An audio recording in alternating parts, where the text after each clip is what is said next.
की संख्या विपक्ष में है, अपराधियों की संख्या भारतीय जनता पार्टी में नहीं। अगर अपराध किया है तो पार्टी ने दंडित करने का काम किया। अच्छा है, राम भक्त हो गए सभी, कम से कम राम मंदिर आने लगे, घंटी बजाने लगे, पूजा करने लगे। नहीं तभी तक तो सब लोग अजान पढ़ने जाते थे, ईद की नमाज करने जाते थे।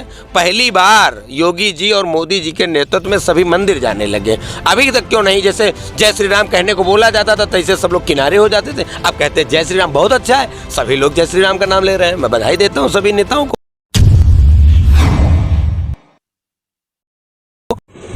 इस समय मौजूद हैं पूर्वांचल एक्सप्रेस पर, और यहाँ पर हमारे साथ मौजूद है भारतीय जनता पार्टी के उपाध्यक्ष जिनका नाम है अजय तिवारी उर्फ नन्हे भैया के नाम से विख्यात हैं।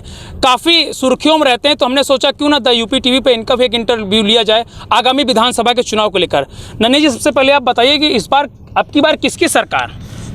स्वाभाविक सा है, जिसने ईमानदारी से काम किया है, सबसे दमदार, सबसे ईमानदार भारतीय जनता पार्टी की सरकार। अच्छा, अब लोग तो कहते हैं, विपक्ष के जो लोग कहते हैं कि गुंडा मवालियों की सरकार पार्टी है। ये तो विपक्ष, ये तो पूरी जनता को पता है।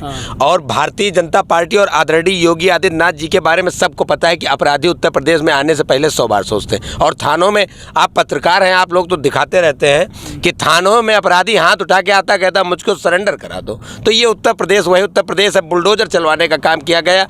आप देख सकते हैं कि उत्तर प्रदेश में बुलडोजर चलवाने के बाद उनकी संपत्तियों को जब्त करके और उनकी संपत्ति को शिक्षा के व्यवस्थाओं में देने का काम किया गया है कि उसमें आवास बनाए जाएंगे, सरकारी व्यवस्थाओं में ले लिया गया। अच्छा, अगर बात की जाए चुनाव लेकर, तो कांग्रेस से प्रियंका गांधी ने इसमें मोर्चा संभाला है। प्रियंका गांधी जी ने तो उन्होंने 40% महिलाओं को टिकट देने का भी वादा किया। कितना असर दिखाया करेगा ये विधानसभा चुनाव के लिए?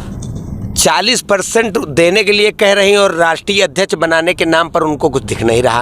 अरे जब इतना वो 40% के लिए, इतना महिलाओं के लिए चल रही हैं, तो बना दे राष्ट्रीय अध्यक्ष किसी दूसरे को। 40% में बना दे प्रदेश में किसी मुख्यमंत्री को। कौन सा मुख्यमंत्री उनका महिला है? भाई उनको तो सरकार में बदलना है, प्रस्ताव लाएं अपने यहाँ विधायकों से। छत्तीसगढ़ में उनकी सरकार है, राजस्थान में उनकी सरकार है, जिन प्रदेशों में उनकी सरकार है, बदल दे वहाँ मुख्यमंत्री, महिला कर दे।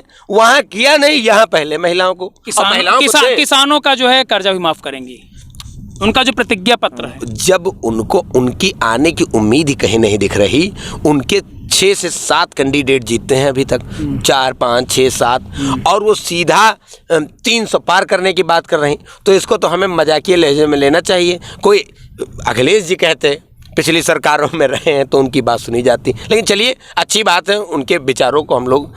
अच्छा, क्या लग रहा है इस बार अगर कांग्रेस और सपा का अगर गठबंधन होता है तो कितना असर रहेगा इस बार?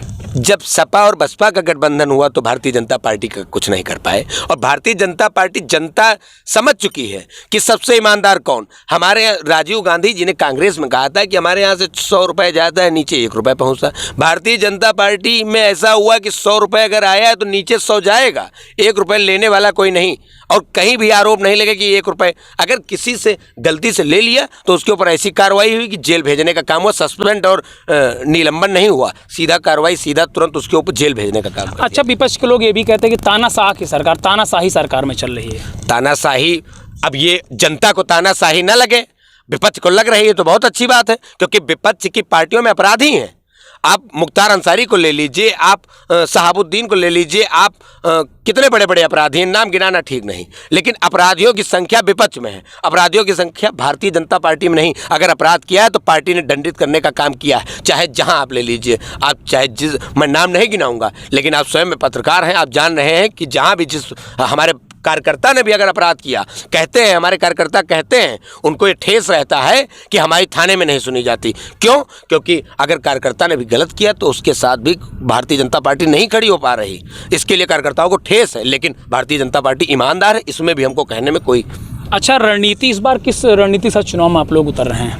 रणनीति हमारी 300 पार है और भारतीय जनता पार्टी को कहीं कोई पीछे दिख नहीं रहा है। 300 पार आप कह रहे हैं, 350 बार समाजवादी पार्टी के लोग कह रहे हैं। अब कहने को तो फिर आपने कहा मैडम कह रही हैं, और कहने को अखिलेश जी भी कहेंगे। जीत रहे हैं, बता रहे हैं हम जीत रहे हैं 350। बसपा भी जीत रही है, उनकी पार्टी के सब लोग इधर उधर चले जा रहे हैं। आम आदमी पार्टी, वहां से संजय सिंह जी आए, सांसद जी, वो कह रहे हैं हम सरकार बना रहे हैं, बिजली माफ कर देंगे। तो कहने को तो सबको। अच्छा, अभी केजरीवाल जो है अयोध्या का दौरा किए थे, जो उन्होंने दर्शन किया, किस नजर से देखते हैं उनके इस दौरे को? अच्छा है, राम भक्त हो गए सभी, कम से कम राम मंदिर आने लगे, घंटी बजाने लगे, पूजा करने लगे। नहीं तभी तक तो सब लोग अजान पढ़ने जाते थे, ईद की नमाज करने जाते थे।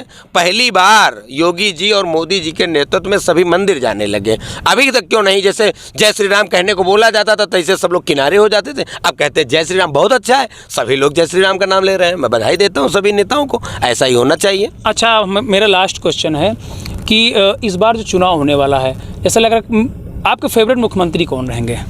हमारा चेहरा आदरणीय अमित शाह जी, राष्ट्रीय अध्यक्ष जी, हमारे गृह मंत्री हैं। उन्होंने जब कर दिया, प्रधानमंत्री जी ने कर दिया कि योगी आदित्यनाथ जी के चेहरे पर लड़ना है, कमल का फूल हमारा निशान भारतीय जनता पार्टी, और प्रदेश राष्ट्रीय नेतृत्व, प्रदेश नेतृत्व जिसको देगा हम लोग उसके साथ, भारतीय जनता पार्टी के विचारों। बाकी योगी आदित्यनाथ जी तो चेहरा हमारे हैं ही। अच्छा, हम बात करेंगे आपकी विधानसभा को लेकर। आपके विधानसभा के जो विधायक हैं, हमने कई जगह इंटरव्यू ले पूछा, उन्होंने कहा कि विधायक तो अच्छे लेकिन विकास नहीं किया उन्होंने।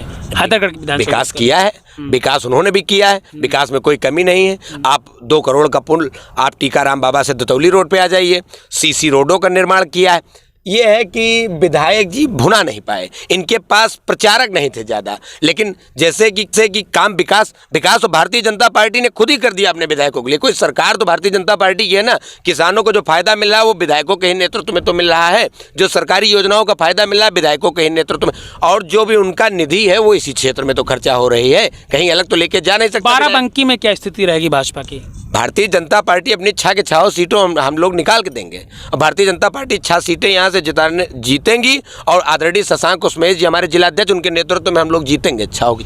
तो ये थे हमारे साथ जिला उपाध्यक्ष अजय तिवारी नन्हे जी, जिन्होंने बहुत ही सरलता से मेरे सभी प्रश्नों को उत्तर दिया, और इन्होंने साफ तौर पर कह दिया कि इस बार 300 पार, मतलब इस बार यूपी में भी बीजेपी की प्रचंड बहुमत की सरकार बनेगी। द यूपी टीवी के लिए शिवम अवस्थी की रिपोर्ट।